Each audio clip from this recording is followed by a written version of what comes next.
সুপ্রিয় বাংলাদেশ উন্মুক্ত বিশ্ববিদ্যালয়ের শিক্ষার্থী সকলের প্রতি আন্তরিক শুভেচ্ছা অভিনন্দন জ্ঞাপন করে বাংলাদেশ উন্মুক্ত বিশ্ববিদ্যালয়ে যে যেখানে বসে আমাদের এই প্রোগ্রামটি দেখছিলেন আমি অনিমেষ দাস আমার পক্ষ থেকে আন্তরিক শুভেচ্ছা অভিনন্দন। আজকে বাংলাদেশ উন্মুক্ত বিশ্ববিদ্যালয় বিএবিএসএস প্রোগ্রামের সিভিক এডুকেশন 2 এর একটি গুরুত্বপূর্ণ ক্লাস সম্পর্কে আলোচনা করব এবং পুরো ক্লাসটি দেখতে থাকবেন। আপনারা যারা 2024 সালের পরীক্ষার্থী রয়েছেন তাদের হ্যান্ড নোট সাজেশন বা অনলাইন ক্লাসের প্রয়োজন মনে করলে অবশ্যই আমাদের সাথে যোগাযোগ করবেন এবং সর্বদা আপনাকে মনে রাখতে হবে যে একটা বড় প্রশ্ন লেখার ক্ষেত্রে আপনাকে অবশ্যই 30 মিনিটের ভিতরে একটা বড় প্রশ্ন লেখা শেষ করতে হবে এবং ছোট প্রশ্ন অবশ্যই 10 থেকে 11 মিনিটের ভিতরে শেষ করতে হবে এবং টোটাল খাতাটা রিভিশন দেওয়ার জন্য আপনাকে 5টা মিনিট সময় রাখতে হবে। সাথে সাথে ওএমআর কপিটা সঠিকভাবে পূরণ করা লাগবে এবং খাতার ভিতরে এটা সুন্দরভাবে মার্জিন কাটতে হবে। একটা পরীক্ষার ভালো প্রশ্নের মার্ক পেতে গেলে অবশ্যই আপনাকে কয়েকটা বিষয়ের পরে দৃষ্টি রাখতে হবে। সেই বিষয়গুলো হলো, এক হচ্ছে গিয়ে আপনার খাতাটা সুন্দরভাবে মার্জিন কাটতে হবে। 2 নম্বর যে প্রশ্ন সম্পর্কে আলোচনা মানে প্রশ্ন জানতে চাবে সেই প্রশ্নের সঠিক উত্তরটি আলোচনা করতে হবে। তৃতীয়ত আপনাকে প্রশ্নটি সুন্দরভাবে সাজিয়ে গুছিয়ে লিখতে হবে। 4 নম্বর হচ্ছে গিয়ে পরীক্ষায় কাটাকাটিবিহীন খাতা লিখতে হবে। পঞ্চম হচ্ছে গিয়ে একটা পেজে 12 থেকে 14 লাইনের ভিতরে প্রশ্নটি লিখবেন। একটা পেজে 12 থেকে 14 লাইন লিখবেন। ষষ্ঠত আপনাকে যে কাজটি করতে হবে সেই কাজটি হচ্ছে গিয়ে সুন্দর একটু হাতের লেখা করবেন।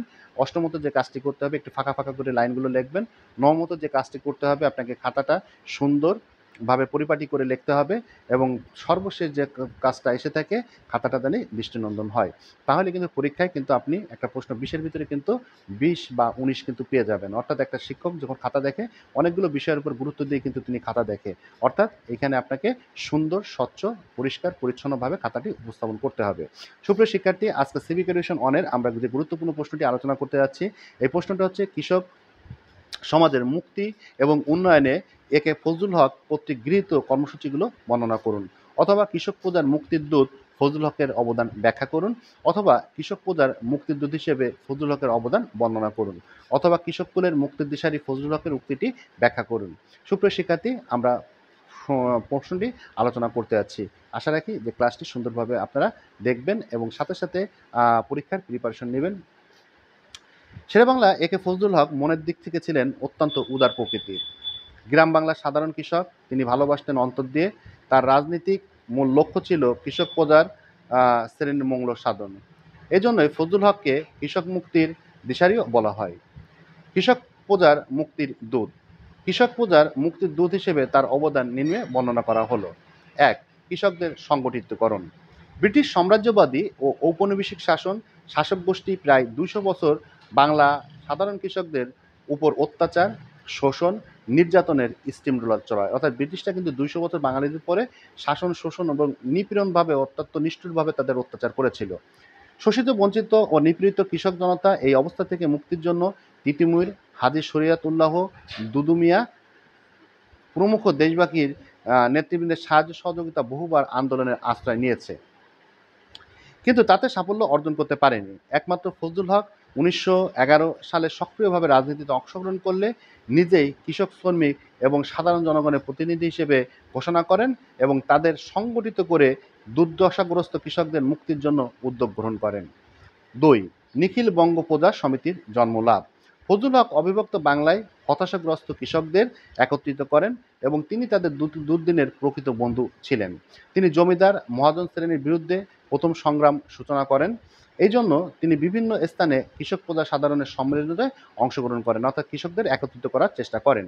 তারই নির্দেশে ময়মনসিংহের জামালপুরের কুমারাচরে এক বিশাল কৃষক প্রজা সাধারণ সম্মেলন অনুষ্ঠিত হয় এবং বরিশালের গৌর নদীতেও কিন্তু একটা কৃষক প্রজা সম্মেলন অনুষ্ঠিত হয়। এতে সভাপতির ভাষণে তিনি কৃষক প্রজাদের ঐক্যবদ্ধ হওয়ার আহ্বান জানান। তার আহ্বানে সাড়া দিয়ে জাতি, ধর্ম, বর্ণ নির্বিশেষে সকল কৃষক প্রজা সাধারণভাবে তারা একত্রিতকরণ হয়। অতি অল্প সময়ে কৃষক প্রজাদের এই প্রতিরোধ তীব্র আন্দোলন সারা দেশব্যাপী ছড়িয়ে পড়ে। এই সময়ে তারই নেতৃত্বে নিখিল বঙ্গ প্রজা সমিতির জন্ম করে এবং এই সমিতির জমিদার এবং মহাজন শ্রেণীর বিরুদ্ধে আন্দোলন পরিচালনা করা হয়।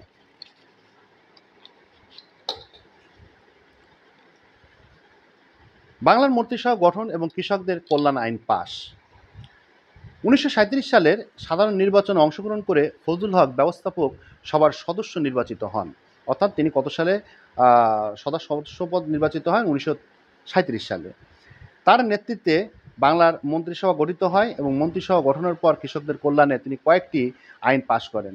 এগুলোর মধ্যে বঙ্গীয় কৃষি খাত আইন, বঙ্গীয় কৃষিজীবী আইন এবং বঙ্গীয় প্রজাতন্ত্র সংশোধনী আইন ইত্যাদি উল্লেখযোগ্য। বন্ধকি জমি মুক্তকরণ। কৃষকদের সংগঠিত করার ফল ফজলুল হক তাদের পরামর্শ দেন যে মহাজনেরা তাদের বন্ধকি জমি ফেরত না দেওয়া পর্যন্ত যেন তারা কেহই মহাজনের জমি চাষ না করে। তার পরামর্শে কৃষক প্রজারা সকলে মহাজনকে বয়কট করা শুরু করে এবং উপরোক্তহীন হয়ে মহাজনেরা প্রজাদের বন্ধকি জমি ছেড়ে দেন এবং কোনো দিক দিশা না পেয়ে মহাজনরা কী করেন, তাদের মহাজন এবং জমিদাররা এই কৃষকদের বন্ধকি জমি ছেড়ে দেন। এর ফলে প্রজাদের বন্ধকি জমি মুক্ত হয়। ঋণ সালিসি বোর্ড স্থাপন। শেরেবাংলা একে ফজলুল হক 1940 খ্রিস্টাব্দে মহাজনী আইন পাশ করে বাংলার কৃষক প্রজাদের মহাজনদের অত্যাচার, অনাচার এবং শোষণের রায় মুক্ত করেন এবং কৃষককুলের মুক্তির দূত শেরেবাংলা নির্দেশে 60,000 ঋণ সালিসি বোর্ড স্থাপিত হয়।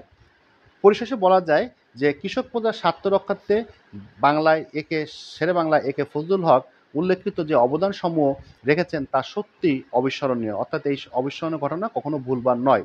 তার এই অবদানের জন্য তাকে কৃষক কুলের মুক্তির দূত বলা হয়। বাংলায় কৃষক কুলের প্রিয় হক সাহেব এবং সাধারণ মানুষের অতি আপনজন শেরেবাংলা একে ফজলুল হক চিরস্মরণীয় হয়ে থাকবেন আমাদের মনের কুঠিরে বা অন্তরের অন্তঃস্থলে। সুপ্রিয় শিক্ষার্থী, হ্যান্ড নোট সাজেশন বা অনলাইন ক্লাসের প্রয়োজন মনে করলে অবশ্যই আমাদের সাথে যোগাযোগ করবেন এবং সাথে সাথে আপনারা পড়ালেখা করেন। পরীক্ষার ভালো রেজাল্ট করা এবং পরীক্ষায় শুধুমাত্র পাস করা কিন্তু একই কথা নয়। এজন্য আপনাদের ভালো রেজাল্ট করতে গেলে ভালো করে পড়ালেখা করতে হবে এবং বিভিন্ন দিক নির্দেশনা আপনাদের মেনে চলতে হবে। আমি আজকের মতো বিদায় নিচ্ছি। সকলে ভালো থাকবেন, সুস্থ থাকবেন এই কামনায় ধন্যবাদ।